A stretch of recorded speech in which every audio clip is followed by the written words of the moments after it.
Hi, Professor. This is Raymond Aleman, current student at GCU and currently enrolled in ITT Tech 310. This is a first assignment out of three.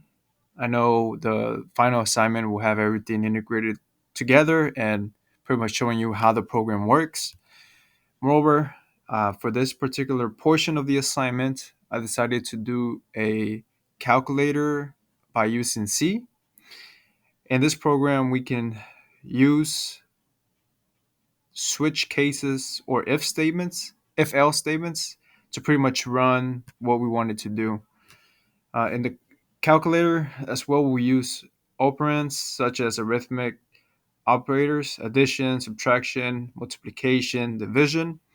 So whatever we choose to elect, we can run it. However, we need to expand the program as needed to accept more than two operands or keep it at one operand, if anything, just to show that the program actually works with all the codes and syntax added to it. um, I think the most important thing is to understand the inputs and how they work, and overall understanding where to put the values so that we can actually have a legit calculator through this C program. Now, the code simply works by taking the inputs via the scanf underscore s, and the printf function. Most importantly, the if else conditions. Those will help us run the program as smooth as possible.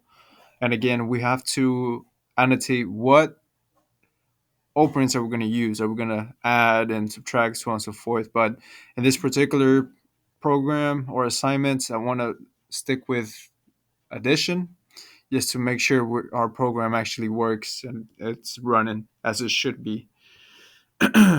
Moreover, this is our program I came up with. I labeled it simple calculator.c. We have our code from the first line through the 30 line. I sure to annotate the .c, so we're running the program in C, nothing out of the norm.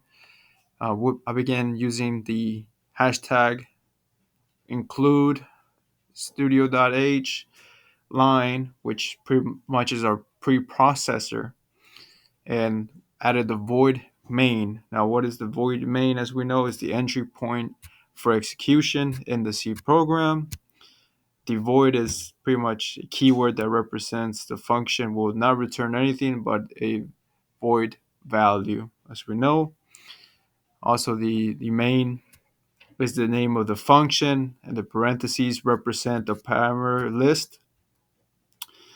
Now, after we added the void main in line 3, we begin with our bracket, and we know that the bracket is where it pretty much works as a operator symbol for the value of the variable.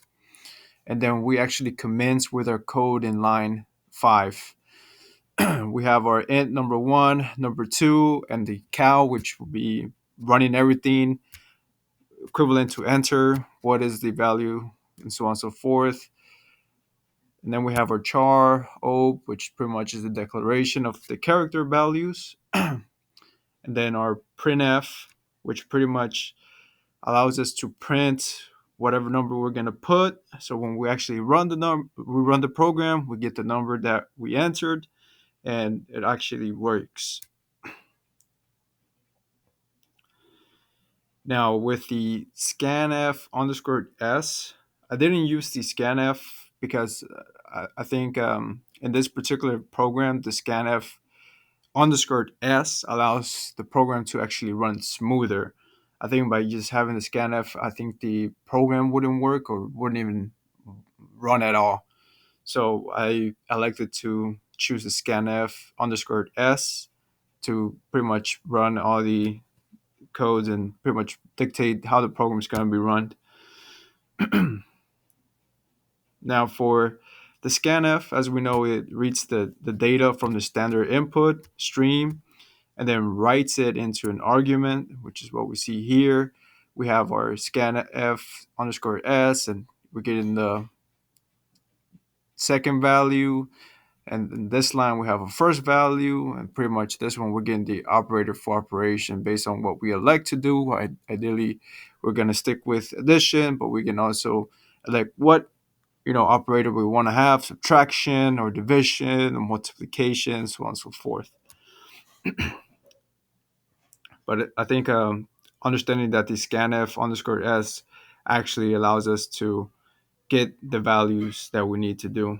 And of course, as we go with the printf function, through this we can annotate what we want based on any of these operators that we have listed. And if we don't list the operators, then pretty much the program won't run as smoothly as it can.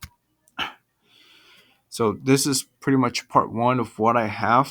Um, I will be sending this screenshot in the assignment, so please let me know if there's anything that needs to be rectified or anything that may not need to be in this program to have a simple working calculator through C.